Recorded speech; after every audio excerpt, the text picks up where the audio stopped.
Yo, it's Arcade, and today I'm gonna show you new and useful tips and tricks for FL Studio 21. So I have some tips and tricks right here. So we're gonna start with more basic ones, and then I'm gonna show you some more complex ones. So let's get to it. Also, this video is brought to you by Skillshare. More on that later. So if you updated your FL Studio, you can now do a lot of new things. Let's get started with the browser. So now you can actually search for specific samples in the browser. So if we do like kick, we can now see all the things that have kick in the name.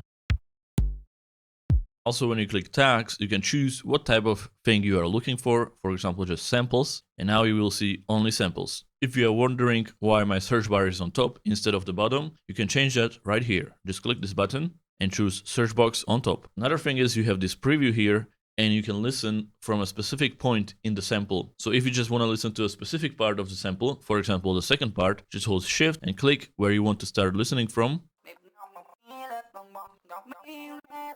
And then you can listen from that part. You can now favorite samples just by clicking this icon right here, and they will be in the favorites tab. Another thing you can now do is select multiple samples at once by holding Control and then dragging them. You can see we're gonna drag multiple samples, one below another. But if we want them horizontally, we can just hold shift and they are gonna be put in here next to each other. So those are some cool tips that you should know with the new browser menu. Now let's take a look at the playlist. If we drag in a file, you can see now you have faders in here, and you can drag them from right to left or from left to right and fade in or fade out any sound and any loop. There's also a gain knob now. This little icon here, if we drag it up, we're gonna make this louder, and if we drag it lower, we're gonna make this quiet. If you wanna reset it, just right click it, reset gain. That is pretty cool, and if you put two loops together like this, you're gonna have this crossfade created. You can also adjust the crossfade however you want, or you can also turn off the crossfade completely by going to Options, Project Settings, Automatic Crossfades, turn it off, and then nothing will happen. Another cool thing is that you can actually put new sounds right into the playlist. So instead of going to channel rack, you can just go here in playlist, click the plus sign, put serum in here, and you have a serum with a pattern created right here. So it's just faster. Also, when you had a song with a lot of patterns and you wanted to copy the whole thing, it was a bit of a mess, but now you can actually just select it, copy it, and then press wherever you want to paste it in. So right here, for example, we just press Ctrl V and it's going to be pasted right from the playlist time thingy, whatever it's called. So we're just going to paste it right there, which is really nice. Okay, now a few more cool things that I like is that you can actually chop patterns and vocals in just multiple selections at once. So here is this little song.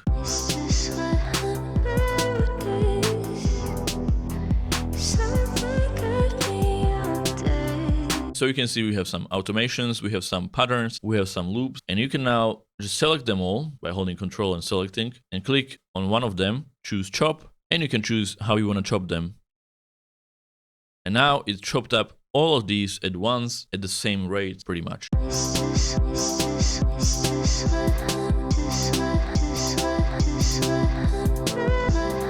This is cool for vocal chops or anything else that you can think of. I actually find this really cool for build-ups because oftentimes you just want to sort of cut it up for a build-up like 1/4 of a beat, then 1/8 and so on. So you can now do it really fast just by selecting everything, do chop, repeating 1/2 loop. Then we select this and we do 1/8 loop on the second one. And then we can go crazy and do 1/16.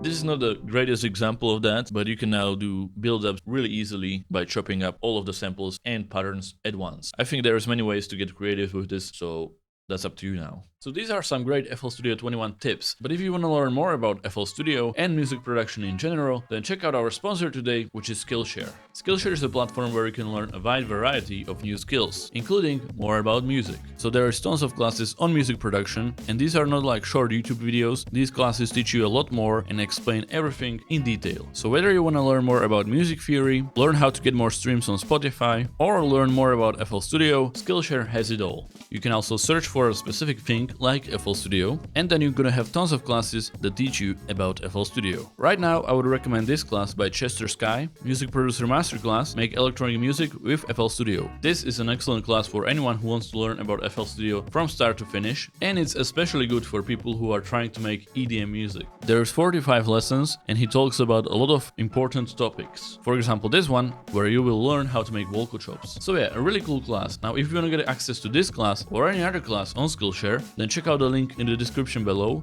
The first 1,000 people who click the link below will get a 1-month free trial of Skillshare. That means you get access to this class and all the other classes on Skillshare. So check it out, link is below, take your skills to the next level, and now let's get back to the video. Now we are back, let's talk about more complex features now. So there are the new plugins, the LuxeVerb, multiband delay, and the sequencer. There is more, but these are some of the main ones. So I want to show you a cool tip you can do with the LuxeVerb. So I have a really simple beat and this choir here.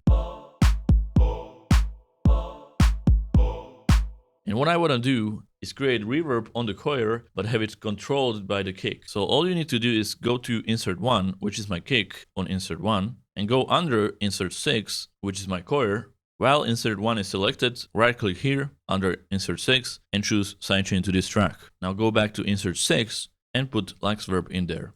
Now we have it here, so we have normal reverb here,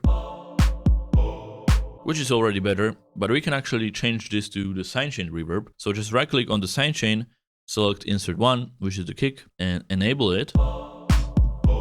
It does nothing right now, so we have to adjust the threshold and the scale, and also enable the envelope.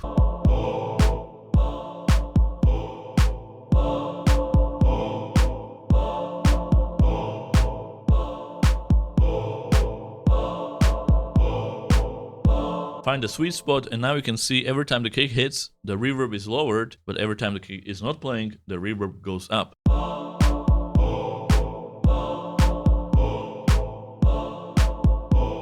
You can also adjust the decay here to have like shorter notes. And then you'll have this cool effect, and you can experiment with different sidechain things. Like, it doesn't have to be the kick, it can be anything. But there is also tons of presets that will help you get started with some creative reverb. Now, another great feature that I'm the most excited about is we now have a cool Arpeggio plugin. It's this plugin called VFX Sequencer, and you have to use it in Patcher, but here's how it looks, and you can actually have a more advanced features enabled as well by clicking these. So let me show you how to use it. So the only way that I know of for now is by using Patcher. Now, luckily they made it really simple to use Patcher now. So here's my sound in Serum. I have some chords. We can now right click it and choose Patcherize, and it will be put in Patcher. So now if we want the Arpeggiator plugin working, we need to add it in the Patcher. So we just go Add Plugin, VFX Sequencer, we disconnect Serum from FL Studio, and we connect VFX Sequencer to Serum, and then Serum into FL Studio. Now it's actually working. So I have the chords in here, but it's playing the arpeggio. So if I want to open it and edit it, I can do that. For example, let's slow it down.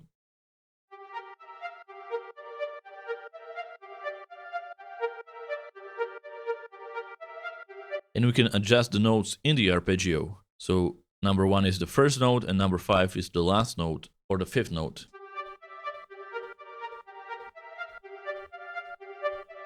We can actually change the gate time as well. And the swing.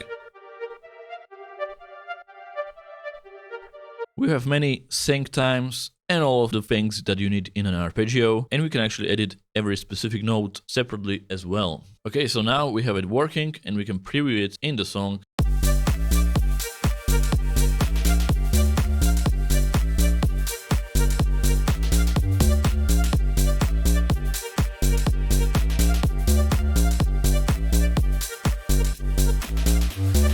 So yeah, that's just an example, but it's pretty cool, and I'm really glad we have an arpeggio finally. And that is pretty much it. Those are my new useful FL Studio tips and tricks that I found in FL Studio 21. If you want to get FL Studio, check it out, link will be below, and make sure to check out Skillshare and learn more about FL Studio or anything music production related, link is below as well. Thank you for watching, and I'll see you in the next one. Goodbye.